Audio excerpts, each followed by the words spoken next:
Hello and welcome back to Exothermic Plays Games.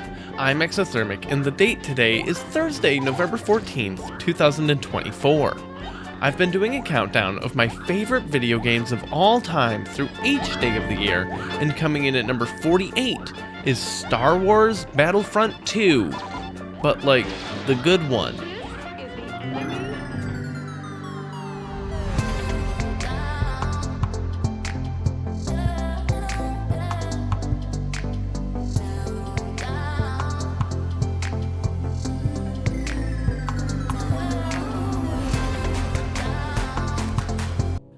This classic game is not only the highest ranked Star Wars game on my list, it's also the highest ranked film licensed game on the whole thing, unless we count some certain crossovers with animation and a beloved JRPG franchise, which I don't. The game itself is a third-person shooter with a few game modes that each offer a whole lot of gameplay, even just individually. First up is the campaign, Rise of the Empire. I'm going to assume you're familiar with the plots of the Star Wars films if you're here, both the original and prequel trilogies. Narratively, this campaign is told from a past tense perspective of a veteran from the 501st Legion, which were instrumental in the fall of the Jedi Order and the execution of Order 66. The story starts off with the Battle of Geonosis, the start of the Clone Wars, and follows through the Battle of Hoth. So initially, you're playing as clone troopers fighting on behalf of the Republic, doing things like defending Kashyyyk, the Wookiee home planet. The way most battles work is that you have different objective points that need to be captured or defended. You can pick from amongst different generic military units like a soldier, heavy weapons specialist, an engineer, a sniper, or some more advanced characters you unlock later on in the battle. Most of the fighters I mentioned more or less have different weapons, and that's about where the differences end. The weapons do feel pretty different, admittedly, and that's great, but I do want to talk about the engineer specifically. In addition to being able to throw down health and ammo kits for people as a secondary quote-unquote attack, they can very importantly heal friendly electronics and splice enemy vehicles. Of course, friendly electronics could be other vehicles for your team, which people can hop in, do some shooting, and be generally pretty scary to opposing forces, but I do want to touch on droids.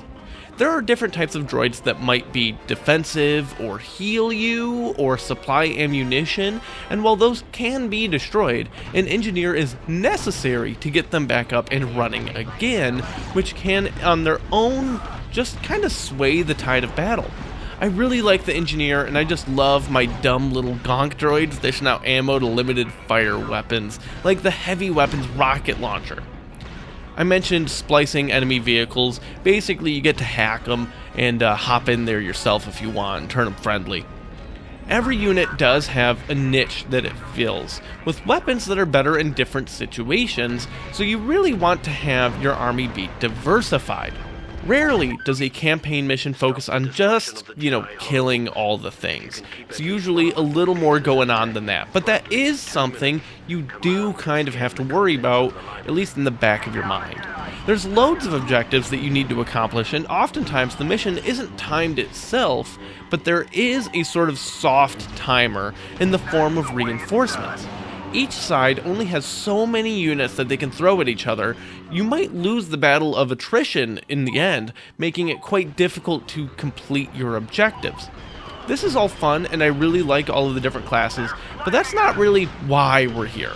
At pivotal parts of the story, important story characters will become available for you to play. Important story characters like, say, Master Yoda. Playing as Jedi is the most fun thing you can do in this game, and I don't think it's all that close, despite the rest of the game also being a lot of fun. Whenever you play as a story character, they've got a little lightsaber in the bottom corner there that works not only as a timer, but also a health bar. You only get to control them for so long, and anytime you also take damage, that amount of time shrinks even faster. Story-wise, it is super awesome when you get to a pivotal part of a fight, and then, for example, Anakin comes out during Order 66 to take down the other Jedi Masters there.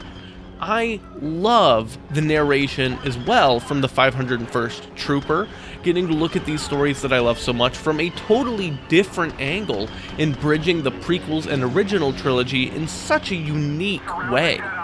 The campaign overall is a ton of fun and can sure take up a whole lot of time, but is even more fun if you grab a buddy to do the 2-player split screen.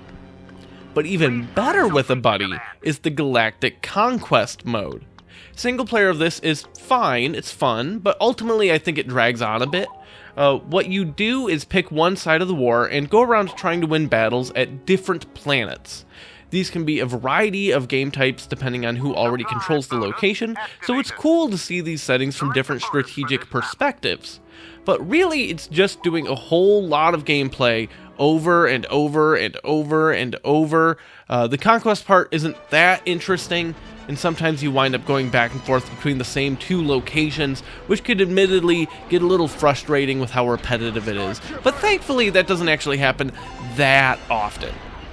You take a turn, do a fight, and the opposite side of the war takes a turn and does a fight. You participate in all of them, of course, but one thing that's really different and interesting is when your ships land on the same space.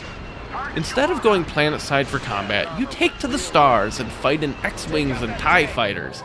There's a few game modes here as well, from just tons of dogfighting, for example, to capture the flag, to having to infiltrate and sabotage things on the inside of the opposing capital ship.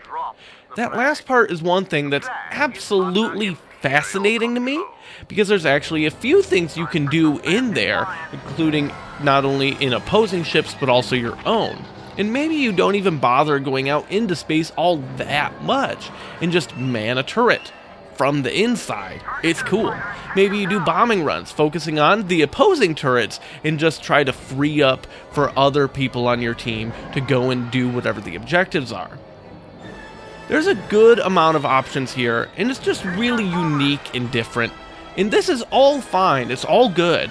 But where Galactic Conquest really shines is in the 2-player, specifically when you do the versus mode. One player is on the light side, and the other is on the dark side of the Force. Controlling both sides, going back and forth, makes even those times when you're playing the same couple of missions back and forth riveting. And if the person you're playing with can consistently play with you, the replayability here is absolutely endless in your massive campaigns against one another. But by far, the thing I had the most fun with for this game, and the thing that really kind of earned it the ranking, though don't get me wrong, that 2-player versus back and forth thing sure did a lot of my time with the game. But the thing that I did enjoy the most is something I barely got to do because it's so difficult to pull off. This game's online matchmaking was, let's go with poor, with very unstable servers. But if you got a ton of people all in a room together, like say a full 16 people all connected over LAN across 4 Xboxes, this was some incredible multiplayer. If you wanted to play true multiplayer, the objective-oriented gameplay makes every game feel exciting and like every player contributes, even with, as you will likely have with 16 people, a wide disparity of skill levels. I was, and continue to not be, especially good at shooting games, which is, I think, one of the reasons I feel so attached to the engineer in this game, because I can be helpful to my team without having to have high accuracy. When one player earns a story character, the room is electric, and it strikes fear into the entire other team. Like, can you imagine you're just like a guy with a gun, and then Darth Vader shows up? You're screwed! But what if they didn't have to earn them? Most often, when we did get a ton of people together for this, it was to play at Mos Eisley Spaceport, the most wretched hive of scum and villainy you'll ever see, specifically, and play Assault Mode, where every player is a story character, but all the time. Mos Eisley works so well because it's very open, and the level design is actually very vertical. Jedi can run really quickly and can do multiple jumps, getting really high up and scaling walls and buildings, while characters like Boba Fett can use their jetpacks to fly around.